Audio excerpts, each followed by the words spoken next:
I call on the representative of Ethiopia.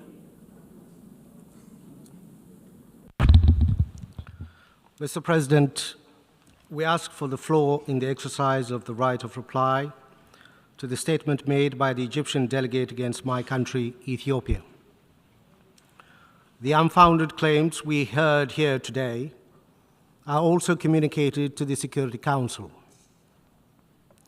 Ethiopia has provided a considered response based on truth and lessons from our knowledge of Egypt's baseless claims. Our position remains principled and clear. The Nile River ties Ethiopia, Egypt, and the 9 other countries of the Nile Basin with a natural bond.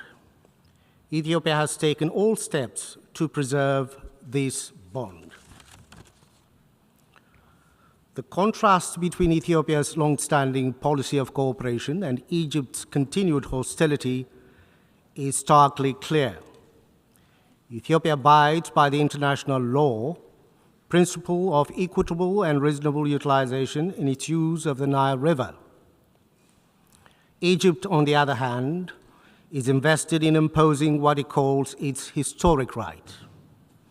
Ethiopia advances basin-wide cooperation along with its sisterly co-riparian countries. Egypt pushes for colonial-era bilateral commission that grants it unfettered authority over 10 African countries. Ethiopia seeks to develop the water to protect the human rights of our people for an adequate standard of living, to enjoy access to clean drinking water, food, and electricity to power our homes, schools, hospitals, and factories.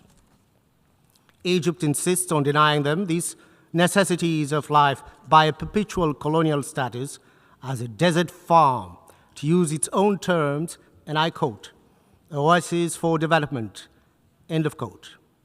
Ethiopia built the Grand Ethiopian Renaissance Dam by consulting and involving Egypt in the decision-making processes, starting from the design to the operation of the dam. Egypt built the humongous High Aswan Dam, which is nearly 3 times the size of our Renaissance Dam, destroying the Nubia and Meroe civilizations with flooding, destroying the livelihood of people in its neighbor. Several rounds of negotiations have been held between Ethiopia and Egypt. Egypt tried to extract unreasonable concessions from Ethiopia without any genuine desire for a win-win solution. Egypt's representatives have not shown any inclination to produce a consensus outcome. Its entire focus is to get other Nile riparian states to recognize its claims for colonial-era entitlements and full control of the Nile. Ethiopia's dam is the first of many, not only in Ethiopia, but also in the wider Nile Basin region. There has to be a lesson from the past to chart a positive future, a more collaborative future. Hostility only breeds divisions, wastage of resources, and missed opportunities for joint development.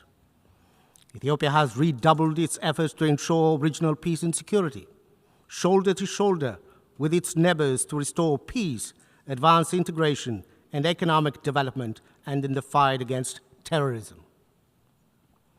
Egypt, on the other hand, is disrupting these regional efforts, shipping in arms and supporting belligerents and making diplomatic solutions impossible in its neighbors to the south and west. There is no parallel or comparison between my country, Ethiopia, and Egypt.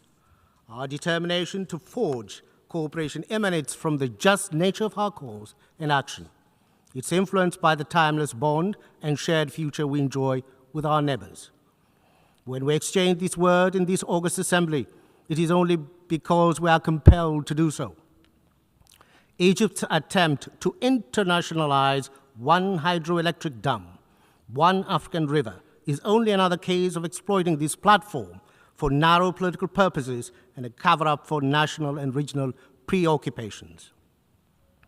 This is one among several factors that contributed to the challenges the United Nations is facing in developing on its mandates.